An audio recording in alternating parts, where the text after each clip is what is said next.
Evo, danas mi je iznimna čast da se ovdje pojavim na ovom 15. sajmu.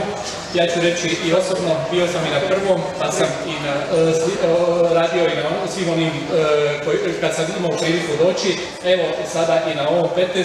istina u različitim funkcijama. Ovo sam prvi put kao ministar poljoprivrede. Znam da očekujete od mene govor, znam da očekujete od mene i neka obećanja, a ja ću vam sa tim obećanjima odmah krenuti. Proračun je sigurno ono što vas jako interesira i istaću sve u jednoj rečenici. Naši poljoprivredni proizvođači neće biti uskraćeni niti za 1 kunu u odnosu na prošlu godinu. Znači, za njih je osigurano sredstva u državnom proračunu, a ja kao ministar mogu reći da sam ponosan na to da smo osigurali sredstva za naše poljoprivredne proizvođače.